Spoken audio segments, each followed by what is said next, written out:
Her mother was never any good at foosball, sewing, or delivering bad news.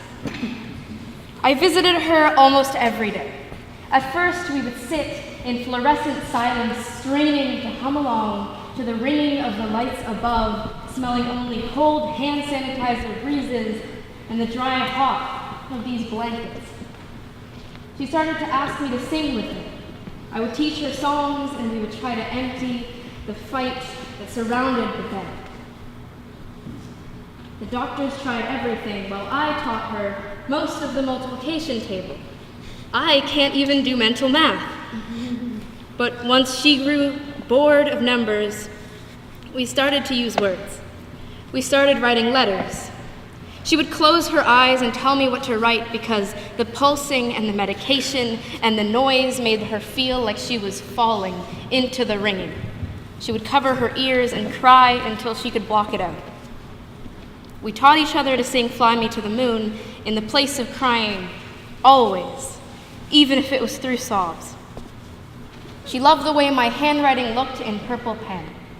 Dear house next to us, your dog's name is Goldie, and I think he's a great dog. Thanks for letting me pet him. I will miss him. We were writing a dozen purple pen letters a week to friends, relatives, and doctors. She knew she had to leave, but she wanted to know where she was going. She could have made it to her birthday. I'd bought her a jumbo pack of only purple pens.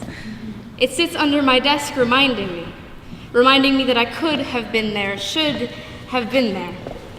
I should have chosen to sing with her before she went through those doors. They say that some moments are longer than others. I'd say that phone call was the longest, but time cannot describe the sand in my mouth, the lump in my throat, the weight pulling me to the ground, the feeling of wanting to be anywhere but here, the need to be held tight, the need to be held, the need to run to her and hold her for the last time. I miss the way she looks at the sky. She looks at the tops of the trees and stands on her tippy toes. She wants to see it all. She teaches me that I have to pay attention because someday I might be in the perfect spot to see the dark side of the moon. She sits at her window and waits till she can't keep her eyes open any longer. And then she asks me to sing Frank Sinatra. And in her dream, she flies to the moon and back. She tells me of secrets that hide in the dark, sometimes aliens, sometimes fairies.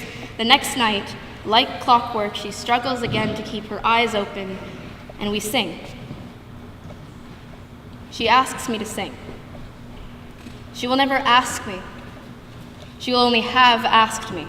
She will never smile at me. She will only have smiled at me. She will never peek over trees. She will never sing. She will never cry. We will only have cried. She will never look at the sky.